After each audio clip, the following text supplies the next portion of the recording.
नमस्कार, universal technical classes में आप सभी का हार्दिक स्वागत। दोस्तों, आज हम पढ़ेंगे ट्रांसमिशन लाइनों के बारे में। जो इम्पोर्टेंट क्वेश्चन है उन्हीं के बारे में। पहला क्वेश्चन आप सभी के सामने है। एसी ट्रांसमिशन प्रणाली डीसी ट्रांसमिशन प्रणाली की तुलना में क्या होती है? आधी दक्ष होती है, कम दक्ष होती है, दोगुनी होती है या अधिक होती है? इसका सही आंसर बताइए जल्दी से।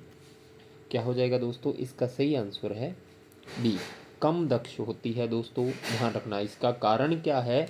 क्योंकि पावर ट्रांसमिशन के लिए एसी के लिए हम 3 कंडक्टर का यूज़ करते हैं एसी में, और डीसी के लिए हम जो है 2 कंडक्टर का यूज़ करते हैं। दूसरा, एसी के अंदर जो है दोस्तों यहाँ पर इंडक्टेंस यानी कि इंडक्शन होता है, और दूसरा होता है हमारे पास सर्ज। ये ध्यान रखना है। और डीसी में सर्ज और इंडक्शन नहीं होते, इस कारण से डीसी में हमें कम इंसुलेशन की ज़रूरत होती है। दोस्तों ध्यान रखना। नेक्स्ट प्रश्न की हम बात करें। दूसरा प्रश्न है, निम्नलिखित में से कौन सा डीसी ट्रांसमिशन लाइन की तुलना में एसी ट्रांसमिशन लाइन के लाभ को परिभाषित करता है? ऑप्शन ए है, डीसी प्रणाली एसी प्रणाली की तुलना में अधिक कुशल होती है। बी ऑप्शन है, डीसी प्रणाली में लाइन में कोई प्रेरक तब नहीं होता। सी ऑप्शन है, डीसी ट्रांसमिशन लाइन में कोई स्किन प्रभाव नहीं होता। डीसी ट्रांसमिशन प्रणाली जो है अधिक जटिल और महंगी होती है। इसका सही आंसर क्या हो जाएगा दोस्तों? हमारे पास डी, डीसी ट्रांसमिशन जो है जटिल और महंगा होता है। बिल्कुल सही है, क्योंकि एसी लाइन में पावर ट्रांसमिशन के लिए हमें छोटे आकार के कंडक्टर उपयोग किए जाते हैं, और एसी ट्रांसमिशन लाइन में वोल्टेज को हम स्टेप अप स्टेप डाउन करने के लिए ट्रांसफार्मर की ज़रूरत पड़ती है। जबकि डीसी में जो है हमारे बूस्टर, चॉपर, ये सारे जो है हम लगा सकते हैं दोस्तों स्टेप डाउन करने के लिए। ये ध्यान रखना है। डीसी ट्रांसमिशन लाइनों में स्टेप अप और वोल्टेज को स्टेप डाउन करने के लिए हम बूस्टर और चॉपर का यूज़ करते हैं। बूस्टर आपने देखा ही हुआ है, एक प्रकार से डीसी सीरीज जनरेटर जो होता है वो बूस्टर का काम करता है, और चॉपर जो है वो डीसी टू डीसी जो है कन्वर्ट करती है। नेक्स्ट प्रश्न, निम्नलिखित में से किस प्रकार का मानक एसी ट्रांसमिशन लाइन में पाया जाता है लेकिन डीसी ट्रांसमिशन लाइन में नहीं होता? यहाँ पर आवेश, जिसे हम सर्ज भी कहते हैं दोस्तों, तार का प्रतिरोध रेजिस्टेंस, उसके बाद है कोरोना लॉस लाइन के अंदर, उसके बाद उच्च वोल्टेज स्तर। इसमें से सही आंसर क्या हो जाएगा दोस्तों? सही आंसर है आवेश। यानी कि आवेश जो है एसी ट्रांसमिशन लाइन में पाया जाता है, डीसी में नहीं पाया जाता। आवेश या जो सर्ज होता है दोस्तों, प्रेषण एसी ट्रांसमिशनों में होता है, डीसी में इसका जो है मुक्त होती हैं। ध्यान रखना। नेक्स्ट अगर हम बात करें, निम्न में से कौन सा एसी ट्रांसमिशन प्रणाली का एक लाभ है?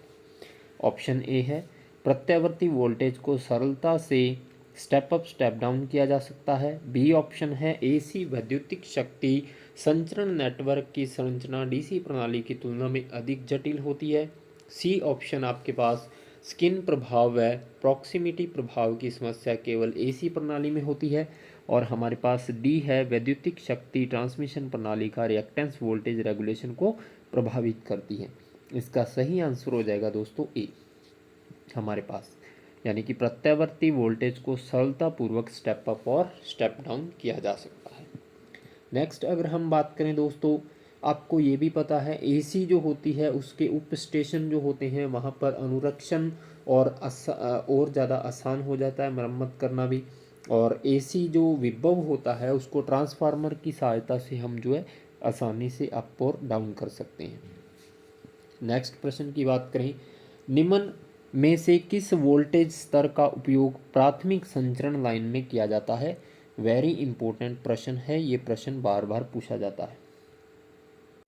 क्या आंसर हो जाएगा दोस्तों इसका? इसका सही आंसर है 132 केवी।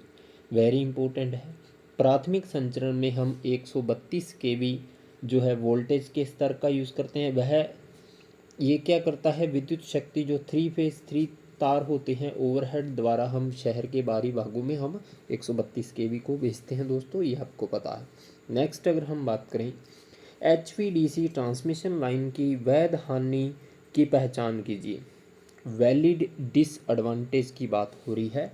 High voltage DC transmission line.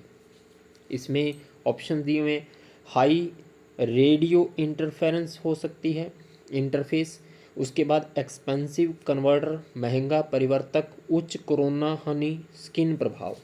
इसमें से सही आंसर बताइए दोस्तों। इसका सही आंसर हो जाएगा हमारे पास महंगा परिवर्तक, यानी कि जो हाई वोल्टेज ट्रांसमिशन लाइन होती हैं उनमें क्या होता है, महंगे परिवर्तक की आवश्यकता पड़ती है। लाइनों में प्रेषक और संग्राही दोनों किनारों पर जो है लागत बढ़ जाती है। इसके अलावा इन्वर्टर, रेक्टिफायर जो होते हैं वो हार्मोनिक प्रभाव भी उत्पन्न करते हैं। इसके अलावा हम सक्रिय फिल्टर का उपयोग करके जो है, हम यहाँ पे एक चीज़ ध्यान रखनी है, जो डीसी होती है इसमें जो भी हार्मोनिक प्रभाव होते हैं दोस्तों, उनको कम करने के लिए हम एक्टिव फिल्टर जो होते हैं उनका यूज़ कर सकते हैं। एक्टिव जो फिल्टर होते हैं उनका यूज़ करके हम इनको कम कर सकते हैं। इसके अलावा जो है हम बात करें तो वोल्टेज स्तर जो है उसको परिवर्तित करने के लिए ट्रांसफार्मर जो है नहीं लगाए जाते यहाँ पर। नेक्स्ट अगर हम बात करें, नेक्स्ट क्वेश्चन है संचरण लाइन के प्रतिशत वोल्टेज रेगुलेशन की गणना किस रूप में की जाती है। एस है यहाँ पर प्रेषक सिरा, आर है संग्राही सिरा, एन एल और कोई भार नहीं, नो लोड कोई भार नहीं, और फुल लोड जो है हमारे पास एफ एल है यहाँ पर पूछा गया। एस यानी कि सेंडिंग एंड, जहाँ से वोल्टेज को भेजा जा रहा है, और जहाँ वोल्टेज रिसीव हो रही है उसे आर से हम दर्शाते हैं। और यहाँ पर आपको सही आंसर बताना है दोस्तों, जल्दी से बताइए क्या हो जाएगा हमारे पास। संचरण लाइन जो धारा वहन करती है और संचरण लाइनों को प्रतिरोध और प्रेरकत्व के कारण लाइन में वोल्टेज की कमी होती है। किस कारण से, रेजिस्टेंस और जो इंडक्टेंस होता है दोस्तों उसके कारण जो है वोल्टेज की हानि होती है, इतना हमें ध्यान है। अब इसका सही आंसर हो जाएगा हमारे पास D, voltage regulation no load पर minus voltage regulation full load पर upon voltage regulation full load पर। वेरी इंपॉर्टेंट है, याद कर लेना। नेक्स्ट प्रश्न है प्रेषक सिरे पर वोल्टेज में वृद्धि की तुलना में खुली परिपथित लाइन या कम भारित लाइन के अवग्राही सिरे पर वोल्टेज में वृद्धि को क्या कहा जाता है। कोरोना प्रभाव, प्रकाश प्रभाव, Raman effect, Ferranti effect. Very important सवाल है दोस्तों, जल्दी से बताइए। इसका सही आंसर है फेरांटी इफेक्ट, याद कर लेना। वेरी वेरी इंपॉर्टेंट है, इस बात को ध्यान रखना है। क्लियर यहाँ पे, चलिए आगे। अब जो फेरांटी प्रभाव होते हैं दोस्तों, ये क्या होते हैं, बिना किसी भार के या कम भार पर संचरण लाइन के जो रिसीविंग सिरा होता है वहाँ पर वोल्टेज प्रेषक वोल्टेज से, यानी कि जो हम सेंड कर रहे हैं वोल्टेज वहाँ से रिसीव होने वाले, मान लीजिए ये एक खंबा है, यहाँ से वोल्टेज को हमने दूसरे स्थान पर भेजा, यहाँ से जो वोल्टेज हमने भेजी नंबर एक पोल से और बी पोल पर वोल्टेज ए पोल से ज़्यादा मिल रहा है, तो वो होता है हमारे पास फेरांटी प्रभाव। ध्यान रखना है ये बात। और इसी कारण से आवेशित धारा जो है यहाँ पर बढ़ जाती है। लाइनों में जो अभिग्राही सिरे होते हैं वहाँ पर शंट रिएक्टर लगाकर फेरांटी प्रभाव को नियंत्रित किया जाता है। वेरी इंपॉर्टेंट है, फेरांटी प्रभाव को नियंत्रित करने के लिए किसका यूज़ करते हैं, शंट रिएक्टर का, ये ध्यान रखना है। क्लियर यहाँ पे, चलिए आगे। नेक्स्ट क्वेश्चन है मध्यम लंबाई की संचरण लाइन के लिए ए क्या है। वेरी इंपॉर्टेंट है यहाँ पर, जल्दी से बताइए। इसका सही आंसर है ए जो होता है दोस्तों वो होता है डी के बराबर, इक्वल डी।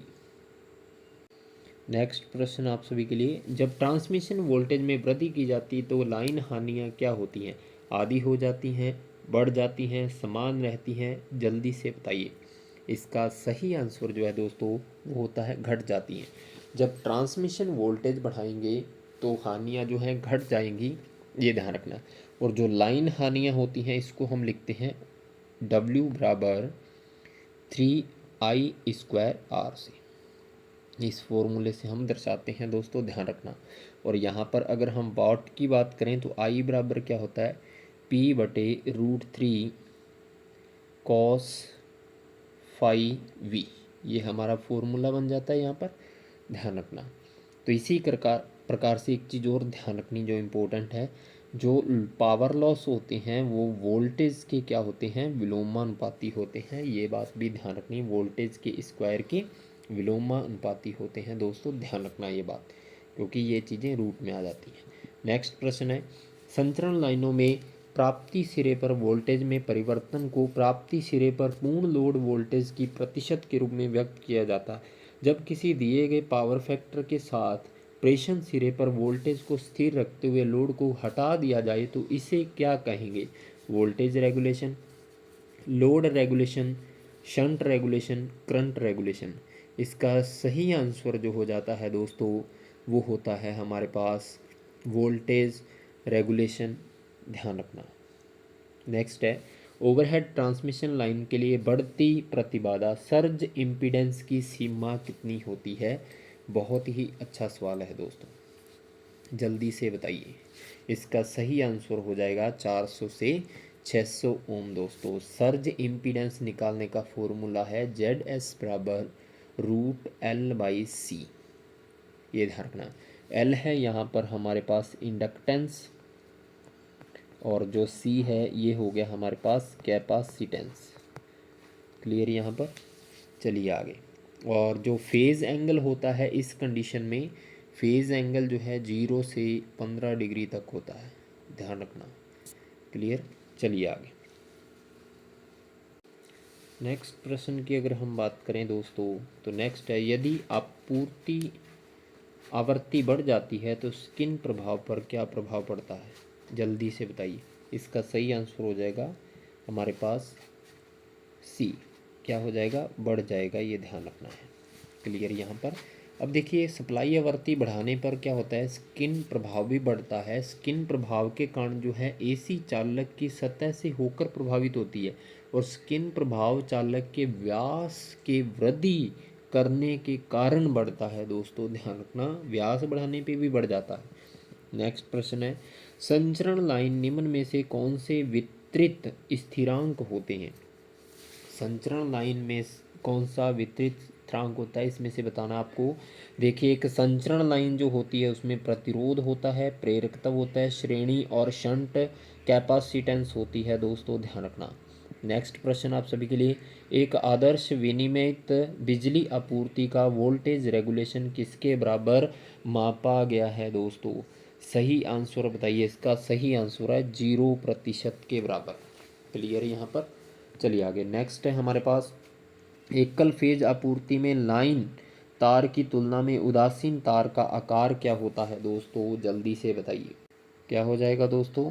इसका सही आंसर हो जाएगा हमारे पास बराबर होना चाहिए आकार, ये ध्यान रखना है। सिंगल फेज में लाइन तार उदासीन तार के आकार के बराबर होनी चाहिए। उदासीन तार उस समान एम्पेयर की धारा वहन करेगी जो फेज धारा वहन करेगी।